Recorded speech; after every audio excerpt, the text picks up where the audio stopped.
दोस्तों एक बार फिर से मैं आपके लिए MPESB ग्रुप 2 सब group 1 form fill up 2026 apply online process की अपडेट लेके आ चुके हैं। किस तरह से आप MPESB ग्रुप 2 सब ग्रुप 1 कृषि विस्तार अधिकारी के 2784 खाली पदों के लिए अपने फॉर्म अप्लाई कर सकते हो। स्टेप बाय स्टेप कंप्लीट जानकारी आपको इस वीडियो में दी जाएगी। लास्ट डेट की अपडेट है, अंतिम मौका है, केवल 2 दिन शेष रह गए हैं, तो आप जल्द से जल्द अपना फॉर्म अप्लाई कर ले। अंतिम समय का वेट न करें, आज ही से अपने फॉर्म अप्लाई कर ले। अंतिम समय में फॉर्म भरते समय अगर आपके सामने कोई भी टेक्निकल प्रॉब्लम आ रही है तो उसका हल भी आपको इस वीडियो में मिल जाएगा। आखिरी समय में फॉर्म भरते समय आपको कोई भी ऐसी गलती या फिर मिस्टेक नहीं करनी होगी जिसको करने से आपका एप्लीकेशन फॉर्म भी रिजेक्ट हो सकता है। फॉर्म अप्लाई करते समय आप अपना रजिस्ट्रेशन किस प्रकार से करोगे, पर्सनल डिटेल, क्वालिफिकेशन डिटेल आपको कैसे फिल करनी होगी, डॉक्यूमेंट, सिग्नेचर, फोटोग्राफ कैसे और कितने केबी में आप अपलोड करोगे, कैसे आप अपनी एग्जाम सिटी चुनोगे, फीस पेमेंट करते हुए रजिस्ट्रेशन से लेकर प्रिंट तक आप कैसे अपना फॉर्म अप्लाई करोगे। पूरी जानकारी के लिए आपको ये वीडियो शुरू से लेके एंड तक बिना स्किप किए हुए देखनी होगी। इस वीडियो को पूरा देखने पर ही आपके सभी सवाल और डाउट क्लियर होंगे। तो चलिए दोस्तों, बिना कोई वक्त गंवाए शुरू करते हैं MPSB ग्रुप 2 सब ग्रुप 1 फॉर्म फिलअप की पूरी जानकारी। फॉर्म भरने से पहले आपको सबसे पहले हमारी वेबसाइट IND सरकारी नौकरी के इस पेज पर विजिट करना होगा, जिसका लिंक आपको नीचे description plus first comment box में मिल जाएगा। और हमारे इस पेज पर विजिट करके आप यहाँ से MPSB ग्रुप 2 सब ग्रुप 1 का फॉर्म अप्लाई कर सकते हो। Madhya Pradesh employ selection board की ओर से ग्रुप 2 सब ग्रुप 1 कृषि विस्तार अधिकारी की पोस्ट निकाली गई है। 2784 वैकेंसीज है। लास्ट डेट ऑनलाइन आवेदन करने की जो 17 जुलाई थी उसको 22 जुलाई कर दिया गया है। अंतिम मौका है, केवल आपके पास 2 दिन शेष रह गए हैं। बैचलर डिग्री एग्रीकल्चर से आप अप्लाई कर सकते हो। 18 से 40 वर्ष आयु सीमा है। जनरल या अदर स्टेट के लिए 560 रुपये फीस है। SC ST OBC के लिए 310 है, जो कि आप ऑनलाइन मोड से पेमेंट कर सकते हो। रिटर्न एग्जाम के आधार पे आपका सिलेक्शन होगा। ऑनलाइन अप्लाई कर सकते हो। मध्य प्रदेश जॉब लोकेशन है esb.mp.gov.in इसकी ऑफिशियल वेबसाइट है, जिससे आप फॉर्म अप्लाई कर सकते हो। इम्पोर्टेंट लिंक सेक्शन के अंतर्गत ऑफिशियल नोटिफिकेशन PDF लिंक पर क्लिक करके आप इसकी PDF डाउनलोड कर सकते हो। इसमें आप सबसे पहले यहाँ पर एग्जामिनेशन का पूरा शेड्यूल चेकआउट कर ले, आवेदन करने की डेट, साथ साथ यहाँ पर आपको एलिजिबिलिटी क्राइटेरिया की डिटेल दे दी गई है। आप यहाँ से qualification, age limit, age relaxation की जानकारी, एग्जाम पैटर्न, सिलेबस की कंप्लीट इंफॉर्मेशन चेकआउट कर सकते हो। फॉर्म अप्लाई करते समय आपको डॉक्यूमेंट, सिग्नेचर, फोटोग्राफ कैसे और कितने केबी में अपलोड करने होंगे, ऑनलाइन आवेदन की पूरी प्रक्रिया आपको यहाँ पर देखने को मिल जाएगी, रजिस्ट्रेशन से लेकर प्रिंट तक। तो फॉर्म अप्लाई करने से पहले आपको नोटिफिकेशन की PDF पूरा पढ़ना अनिवार्य है। इसको पूरा पढ़ने से ही आपके सभी सवाल और डाउट क्लियर होंगे। PDF रीड आउट करने के बाद में आपको अप्लाई ऑनलाइन के इस लिंक पर क्लिक करना होगा, तो आपके सामने ऑनलाइन आवेदन करने का ये ऑफिशियल पोर्टल ओपन हो जाएगा। गाइड यहाँ पर आने के बाद आपको समूह 2 उप समूह 1 के अंतर्गत कृषि विस्तार अधिकारी भर्ती परीक्षा 2026 के इस सेक्शन में आना है। यहाँ पर इस भर्ती पर अप्लाई करने के लिए अब आपको यहाँ पर अप्लाई का ये ऑप्शन दिया गया है, आप इस पर क्लिक करें। उसके बाद आपके सामने यहाँ पर कुछ इस तरह से इंटरफेस ओपन होगा। अब आपको यहाँ पर इस चेकबॉक्स को ओके करना है, आगे बढ़ाएं के ऑप्शन पर क्लिक करना है, जनरल इंस्ट्रक्शंस रीड आउट करते हुए फिर आपके सामने कुछ इस तरह से इंटरफेस ओपन होगा। अब गाइस यहाँ पर अगर आपने अपनी प्रोफाइल का रजिस्ट्रेशन पहले से कर रखा है तो आपको यहाँ पर अपना सामान्य पंजीकरण क्रमांक एंटर करना है, अपनी डेट ऑफ बर्थ यहाँ पर आपको सिलेक्ट कर लेनी है। उसके बाद आपको इस कैप्चा कोड का आंसर यहाँ पर प्रोवाइड करना है और फिर सत्यापित कर आगे बढ़ाएं के ऑप्शन पर क्लिक करते हुए यहाँ पर आपको लॉगिन करके अपना फॉर्म अप्लाई कर लेना है। और अगर आप इस पोर्टल के थ्रू किसी भी भर्ती के लिए फर्स्ट टाइम अप्लाई करने जा रहे हो तो सबसे पहले यहाँ पर आपको अपना प्रोफाइल का रजिस्ट्रेशन करना होगा। उसके लिए आपको प्रोफाइल रजिस्ट्रेशन का ये लिंक दिया गया है, आप इस पर क्लिक करें। आपके सामने यहाँ पर कुछ इस तरह से इंटरफेस ओपन हो जाएगा। अब यहाँ पर आपसे पूछा गया है कि क्या आपके पास पूर्व में पंजीकृत प्रोफाइल ID है, तो यहाँ पर आपको नहीं ऑप्शन सेलेक्ट कर लेना है। उसके बाद आपके सामने यहाँ पर कुछ इस तरह से इंटरफेस ओपन होगा। अब गाइस यहाँ पर आपको अपना मोबाइल नंबर एंटर करना है, फिर आपको अपनी ईमेल ID यहाँ पर एंटर करनी है, इस कैप्चा कोड का आंसर आपको यहाँ पर देना है और उसके बाद OTP प्राप्त करें के इस ऑप्शन पर क्लिक करना है। फिर यहाँ पर आपके रजिस्टर्ड मोबाइल नंबर पर एक ओटीपी आया होगा। जो मोबाइल नंबर यहाँ पर आपने एंटर किया है उस पर एक ओटीपी आया होगा, वो ओटीपी आपको यहाँ पर एंटर करना है। गाइस यहाँ पर आप कोशिश करें वो मोबाइल नंबर आप एंटर करें जिससे आपका आधार लिंक है। तो यहाँ पर अपना ओटीपी एंटर करने के बाद फिर आपको ओटीपी सत्यापन करें के इस ऑप्शन पर क्लिक करके अपना ओटीपी यहाँ पर वेरीफाई कर लेना है। नेक्स्ट आपके सामने कुछ इस तरह से इंटरफेस ओपन होगा। यहाँ पर आपके रजिस्टर्ड मोबाइल नंबर पर आपको एक रजिस्ट्रेशन आईडी और पासवर्ड सबमिट कर दिए गए हैं। अब उनका यूज करते हुए यहाँ पर आपको लॉगिन करना है। यहाँ पर आपको अपनी रजिस्ट्रेशन आईडी एंटर करनी है, अपना प्रोफाइल पासवर्ड आपको एंटर करना है जो आपके मोबाइल नंबर पर सबमिट किया गया है। इस कैप्चा कोड का आंसर आपको यहाँ पर देना है और उसके बाद आपको फिर लॉगिन की स्टेप पर क्लिक कर देना है। नेक्स्ट यहाँ पर आपको अपना ई-केवाईसी सत्यापन करना है। यहाँ पर आपसे पूछा गया कि क्या आपके पास आधार नंबर है, तो यहाँ पर आपको हाँ ऑप्शन सिलेक्ट करना है। गाइस यहाँ पर आपके पास आधार होना मस्ट है, अदरवाइज आप एमपी ऑनलाइन लिमिटेड पोर्टल के थ्रू किसी भी भर्ती के लिए अप्लाई नहीं कर पाओगे। तो यहाँ पर आप हाँ ऑप्शन सिलेक्ट करें और फिर यहाँ पर आप ऑप्शन सिलेक्ट करें आप ओटीपी के द्वारा अपना सत्यापन करना चाहते हैं या फिर बायोमेट्रिक स्कैन के द्वारा। यहाँ पर आप अपने अकॉर्डिंग ऑप्शन सिलेक्ट करें। अगर आप ओटीपी के द्वारा करते हैं तो ई-केवाईसी ओटीपी द्वारा सत्यापन के ऑप्शन पर क्लिक करें। उसके बाद यहाँ पर आप आगे बढ़ाएं के इस टैब पर क्लिक कर दें और फिर यहाँ पर आप अपना आधार नंबर एंटर करें। उसके बाद इस चेक बॉक्स को ओके करें। इस कैप्चा कोड का आंसर आप यहाँ पर प्रोवाइड कराएं और उसके बाद फिर गाइस आप जनरेट ई-केवाईसी ओटीपी के इस ऑप्शन पर क्लिक कर दें। फिर यहाँ पर आपके रजिस्टर्ड मोबाइल नंबर पर एक ओटीपी आएगा जिससे आपका आधार लिंक है। वो ओटीपी आपको यहाँ पर एंटर करना है, इस चेकबॉक्स को ओके करना है और उसके बाद गेट डिटेल के इस ऑप्शन पर क्लिक कर देना है। नेक्स्ट आपके सामने कुछ इस तरह से इंटरफेस होगा। अब यहाँ पर आपका रजिस्ट्रेशन फॉर्म स्टार्ट हो चुका है। अब आपको अपनी बेसिक डिटेल्स प्रोवाइड करते हुए यहाँ पर अपना रजिस्ट्रेशन करना होगा। सबसे पहले यहाँ पर गाइस आपको अपना नाम एंटर करना है।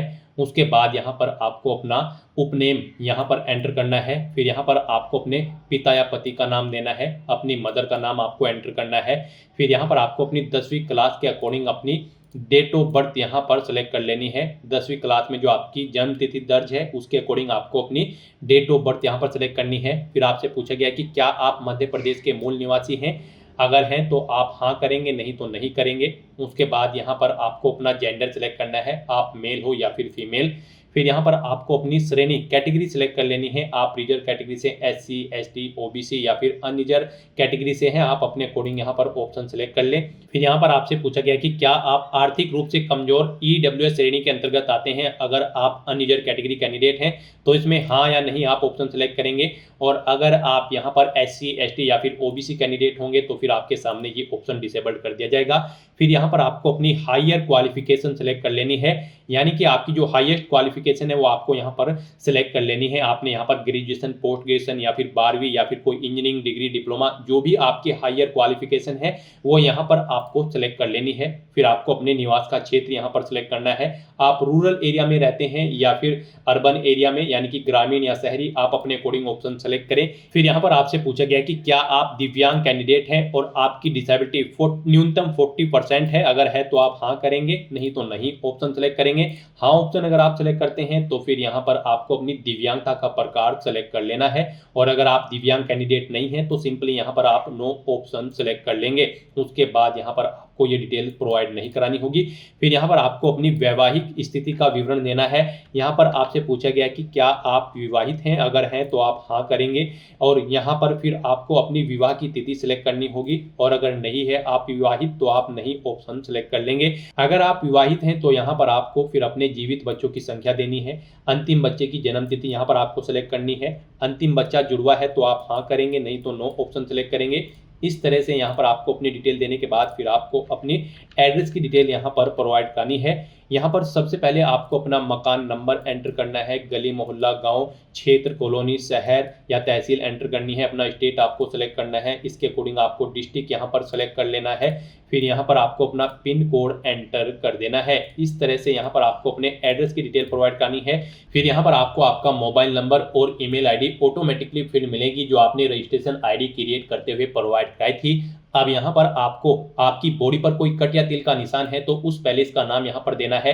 फिर आप परीक्षा में जब पार्टिसिपेट करेंगे उस समय अपना कौन सा फोटो युक्त पहचान पत्र शो करेंगे वो यहाँ पर आपको सेलेक्ट कर लेना है। आधार कार्ड, पैन कार्ड या फिर ड्राइविंग लाइसेंस, उसका नंबर यहाँ पर आपको एंटर करना है। आपका आधार कार्ड नंबर आपको ऑटोमेटिकली यहाँ पर फील्ड मिलेगा। फिर आपको घोषणा पत्र में इस चेकबॉक्स को ओके करना है और उसके बाद गाइज आपको पंजीकृत करें के इस ऑप्शन पर क्लिक कर देना है। नेक्स्ट यहाँ पर आपको अपना लाइव फोटो कैप्चर करना है, अपने सिग्नेचर अपलोड करने हैं, अपना hand written declaration document upload करना है, अपनी जन्म तिथि का प्रमाण पत्र यहाँ पर आपको अपलोड करना है, अपना कास्ट सर्टिफिकेट यहाँ पर आपको अपलोड करना है अगर आप टीचर कैटेगरी से बिलोंग करते हैं।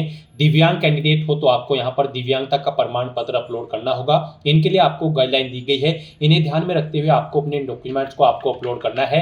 यहाँ पर गाइड जब आप अपना लाइव फोटो कैप्चर करेंगे तो उस पैलेस पर प्रॉपर वे में लाइट होनी चाहिए और आपका सिंपल प्लेन बैकग्राउंड होना चाहिए जब आप अपना लाइव फोटो कैप्चर करेंगे। यहाँ पर जब आप अपना फोटो कैप्चर करेंगे तो आपको अपने चेहरे पर कोई मास्क नहीं लगाना है, चेहरे पर कोई चश्मा वगैरह नहीं लगाना है, कानों में ईयरफोन्स या ब्लूटूथ आपको नहीं लगाने हैं। सीधा फॉरवर्ड आपको कैमरे की तरफ देखना है और अपना लाइव फोटो कैप्चर कर लेना है। यहाँ पर आपको ये कुछ इंस्ट्रक्शन दी गई हैं आपके इन डॉक्यूमेंट्स को अपलोड करने के लिए। आपको इन्हें रीड करना है और उसके बाद अपने डॉक्यूमेंट्स यहाँ पर आपको अपलोड करने हैं।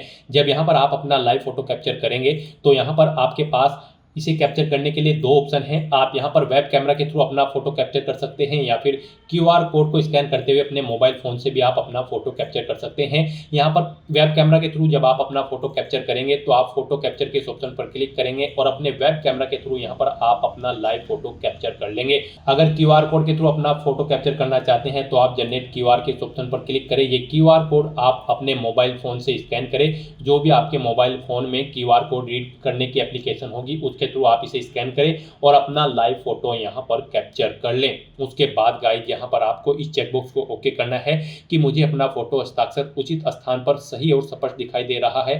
फिर यहाँ पर आपको अपने सिग्नेचर अपलोड करने हैं। सिग्नेचर अपलोड करने के लिए भी आपको ब्राउज के ऑप्शन पर क्लिक करना है, फाइल को सेलेक्ट कर लेना है और अपने सिग्नेचर यहाँ पर आपको अपलोड कर देने हैं। उसके बाद आपको अपना hand written declaration document upload करना है। उसके लिए भी यहाँ पर आपको ब्राउज के ऑप्शन पर क्लिक करना है, फाइल को सेलेक्ट कर लेना है और अपना hand written text declaration document यहाँ पर आपको अपलोड कर देना है। उसके बाद आपको इन चेकबॉक्सेस को ओके कर देना है कि आपको आपके हस्ताक्षर और हस्तलिखित टेक्स्ट उचित स्थान पर सही और स्पष्ट दिखाई दे रहे हैं। और उसके बाद फिर गाइड यहाँ पर आपको upload photo signature hand written text के इस टैब पर क्लिक करते हुए अपने इन तीनों डॉक्यूमेंट्स को यहाँ पर अपलोड कर देना है। उसके बाद फिर यहाँ पर आपको अपनी जन्म तिथि का प्रमाण पत्र अपलोड करना है। इसमें आप अपनी 8वीं या फिर 10वीं या फिर 12वीं का सर्टिफिकेट या फिर रिजल्ट अपलोड कर सकते हैं।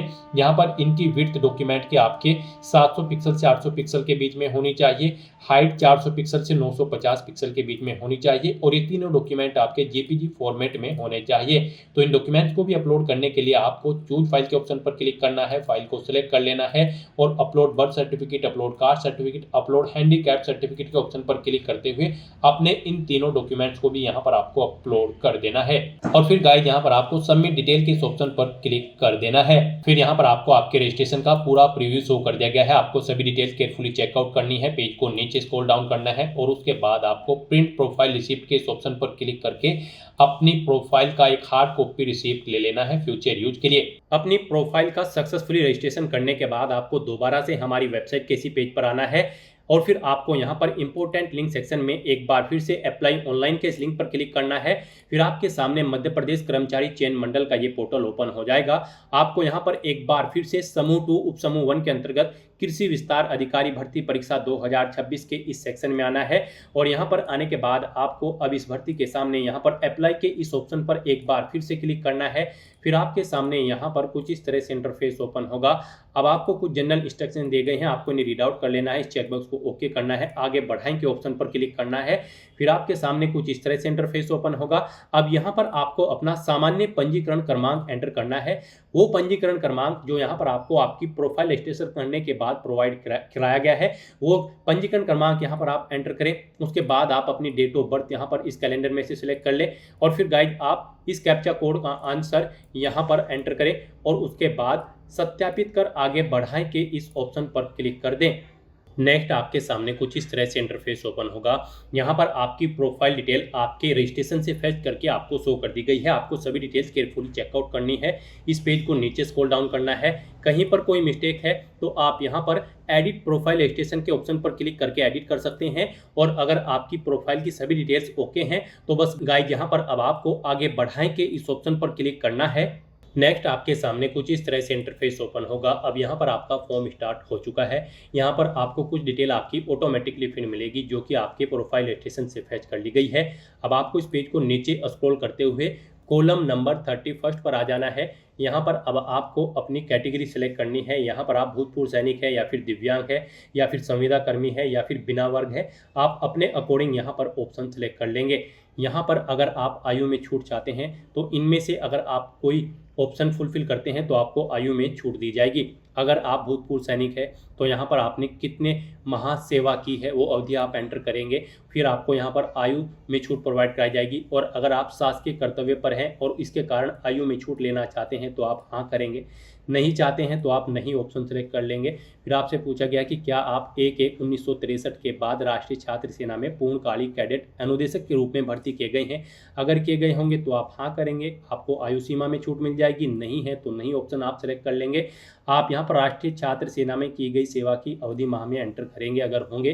फिर आपसे पूछा गया कि क्या आप मध्य प्रदेश शासन के अधीन छटनी सुधा कर्मचारी हैं, अगर हैं तो आप हाँ करेंगे और फिर सेवा की अवधि माह में एंटर करेंगे। फिर आपको आयु सीमा में छूट दी जाएगी। फिर आपसे पूछा गया कि क्या आप विधवा या फिर परित्यक्ता तलाकशुदा हैं, अगर हैं तो आप हाँ करेंगे तो भी आपको यहाँ पर आयु सीमा में छूट प्रोवाइड कर दी जाएगी। और अगर आप आदिम जाति, अनुसूचित जनजाति, पिछड़ा कल्याण वर्ग विभाग की अंतरजातीय विवाह प्रोत्साहन योजना से पुरस्कृत हैं तो भी आपको आयु सीमा में छूट मिल सकती है। और अगर आप विक्रम पुरस्कार से सम्मानित खिलाड़ी होंगे तो भी आप यहाँ पर हाँ करेंगे, फिर भी आपको आयु सीमा में छूट मिल जाएगी। नहीं है तो आप नहीं ऑप्शन सेलेक्ट कर लेंगे। इस तरह से यहाँ पर आपको अपने अकॉर्डिंग ऑप्शन सेलेक्ट करने हैं। आप यहाँ पर शासकीय सेवा में नियुक्ति के लिए नीचे दी गए विभिन्न वर्गों में सम्मिलित हैं तो भी आपको यहाँ पर आयु सीमा में 55 वर्ष तक की छूट एवं बोनस अंक मिल जाएंगे। यहाँ पर आपके पास ये ऑप्शंस है। अगर आप यहाँ पर हाल ही में भारत पाक संघर्ष में अपंग हुए सैनिकों के परिवार से हैं तो भी आपको आयु में छूट मिल जाएगी। ये ऑप्शन आप सेलेक्ट कर लें। आप हाल ही में भारत पाक संघर्ष में मर्द सैनिकों के प्रत्येक सैनिक के परिवार के अधिक से अधिक 2 आश्रित व्यक्ति हैं तो भी आपका आयु सीमा में छूट मिलेगी। भूतपूर्व सैनिक हैं, निर्वाचन के अतिशेष कर्मचारी हैं, अतिशेष कर्मचारी को जनगणना 1981 के अतिशेष कर्मचारी को, कार्यभारित एवं आकस्मिकता निधि एवं से वाले कर्मचारी को। यहाँ पर अगर आपके पास एनसीसी का सी प्रमाण पत्र है तो भी आपको आयु सीमा में छूट मिलेगी। यहाँ पर वर्मा एवं सिलोन से आए हुए बर्मा और सिलोन से आए हुए भारतीय नागरिकों को भी छूट मिल जाएगी। राजस्व विभाग के अंतर्गत कार्यरत सेक्शन राइटर्स को भी यहाँ पर आयु सीमा में छूट मिल जाएगी। अगर आप इनमें से किसी के अंतर्गत आते हैं तो यहाँ पर आप हाँ ऑप्शन सेलेक्ट करेंगे और इनमें से ऑप्शन सेलेक्ट करेंगे। नहीं आते हैं इन किसी भी कैटेगरी के अंतर्गत तो आप नहीं ऑप्शन सेलेक्ट कर लेंगे। फिर यहाँ पर आपसे पूछा गया है कि क्या आप यहाँ पर कृषि विस्तार अधिकारी की पोस्ट पर अप्लाई करने के लिए एलिजिबिलिटी क्राइटेरिया फुलफिल करते हैं। यानी कि यहाँ पर कृषि विस्तार अधिकारी की इस भर्ती में पार्टिसिपेट करने के लिए आपके पास ग्रेजुएट डिग्री होनी चाहिए एग्रीकल्चर के अंतर्गत किसी वेल रिकॉग्नाइज्ड यूनिवर्सिटी से। तो यहाँ पर आपसे पूछा गया है कि क्या आपके पास ये न्यूनतम शैक्षणिक योग्यता है, तो आपको यहाँ पर हाँ ऑप्शन सेलेक्ट करना है। उसके बाद यहाँ पर आपको मध्य प्रदेश राज्य के रोजगार कार्यालय में जीवित पंजीयन का यहाँ पर आपका होना अनिवार्य है, उसकी डिटेल यहाँ पर आपको देनी होगी। तो यहाँ पर आपसे पूछा गया कि क्या आपने मध्य प्रदेश राज्य के रोजगार कार्यालय में जीवित पंजीयन करा रखा है, तो यहाँ पर आपको हाँ ऑप्शन सेलेक्ट करना है। उसके बाद आपको अपना पंजीयन क्रमांक एंटर करना है, डेट सेलेक्ट कर लेनी है जिस डेट को आपने अपना पंजीकरण कराया है, रोजगार पंजीयन जिले का नाम यहाँ पर आपको इस लिस्ट में से सिलेक्ट कर लेना होगा। फिर यहाँ पर आपसे पूछा गया है आवेदित पदों के लिए आपके पास न्यूनतम शैक्षणिक योग्यता है और आपने यहाँ पर इसका ऑफिशियल नोटिफिकेशन अच्छी तरह से पढ़ लिया है, आप उस शैक्षणिक क्वालिफिकेशन को यहाँ पर फुलफिल करते हैं तो यहाँ पर भी आपको हाँ ऑप्शन सेलेक्ट कर लेना है। उसके बाद आपसे पूछा गया है क्या आपके पास समग्र आईडी क्रमांक है, अगर है तो आप हाँ करेंगे और यहाँ पर वो क्रमांक एंटर करेंगे, नहीं है तो आप नहीं ऑप्शन सेलेक्ट कर लेंगे। फिर यहाँ पर आपको अपनी एग्जाम सिटी सेलेक्ट करनी है। यहाँ पर आपको 10 चॉइसेस दी गई है, आप अपनी चॉइस के अकॉर्डिंग यहाँ पर अपनी 10 एग्जाम सिटी सेलेक्ट कर ले। आप जिस एग्जाम सिटी को जिस नंबर पर प्रेफरेंस देना चाहते हैं उस नंबर पर यहाँ पर आप 1 बाय 1 करके सेलेक्ट कर ले। फिर यहाँ पर आपको घोषणा पत्र में आना है, इन डिटेल्स को रीड आउट कर लेना है, इस चेकबॉक्स को ओके करना है और उसके बाद गाइड फिर आपको आगे बढ़ाएं के इस ऑप्शन पर क्लिक करना है। नेक्स्ट यहाँ पर आपको अपने एजुकेशनल सर्टिफिकेट शैक्षणिक योग्यता का दस्तावेज अपलोड करना है। गाइस यहाँ पर आपको अपनी बैचलर डिग्री यानी कि ग्रेजुएट डिग्री जो आपने पास आउट कर रखी है वो यहाँ पर आपको अपलोड करनी है। उसका सर्टिफिकेट या फिर मार्कशीट जो भी आपके पास है वो यहाँ पर आपको अपलोड करना है। उसकी विड्थ यहाँ पर 700 पिक्सल से 800 पिक्सल के बीच में होनी चाहिए। हाइट 400 पिक्सल से 950 पिक्सल के बीच में होनी चाहिए। जेपीजी फॉर्मेट में आपका ये डॉक्यूमेंट होना चाहिए। मैक्सिमम साइज उसका 150 केबी रखा गया है, यानी कि फाइल का साइज 150 केबी से कम होना चाहिए। तो अपनी शैक्षणिक योग्यता का ये दस्तावेज अपलोड करने के लिए आपको चूज फाइल के ऑप्शन पर क्लिक करना है, फाइल को सिलेक्ट कर लेना है और अपलोड एजुकेशन सर्टिफिकेट के इस ऑप्शन पर क्लिक करते हुए यहाँ पर आपको अपनी ग्रेजुएट डिग्री की मार्कशीट या फिर सर्टिफिकेट अपलोड कर देना है। और उसके बाद गाइस फिर आपको यहाँ पर सबमिट डिटेल के इस ऑप्शन पर क्लिक करना है। नेक्स्ट यहाँ पर आपको आपके एप्लीकेशन फॉर्म का पूरा प्रीव्यू शो कर दिया गया है। आपको सभी डिटेल्स केयरफुली चेकआउट करनी है। इस पेज को नीचे स्क्रॉल करना है और यहाँ पर आपको प्रिंट के इस ऑप्शन पर क्लिक करते हुए अपने एप्लीकेशन फॉर्म का एक हार्ड कॉपी या फिर सॉफ्ट कॉपी प्रिंट आउट ले लेना है। और उसके बाद गाइस फिर आपको यहाँ पर प्रोसीड टू पेमेंट के इस ऑप्शन पर क्लिक करना है। नेक्स्ट आपको फीस पेमेंट के इस इंटरफेस पर डायरेक्ट कर दिया जाएगा। यहाँ पर आप net banking, debit card, credit card या फिर यूपीआई के माध्यम से अपना फीस पेमेंट कर सकते हो। यहाँ पर आपके लिए सबसे बेस्ट और इजी ऑप्शन यूपीआई का रहेगा। आप यूपीआई के इस ऑप्शन पर क्लिक करें। उसके बाद आप यहाँ पर पेटीएम या फिर Pay GOV India NDML for government of India option, इन दोनों में से किसी भी ऑप्शन का यूज़ करते हुए अपना फीस पेमेंट करें। यहाँ पर पेटीएम आपके लिए बेस्ट रहेगा। आप पेटीएम के इस ऑप्शन पर क्लिक करें। फिर यहाँ पर आपको आपकी पेमेंट डिटेल शो होगी। यहाँ पर आपको आपकी कैटेगरी के अकॉर्डिंग एप्लीकेशन फीस का अमाउंट देखने को मिल जाएगा।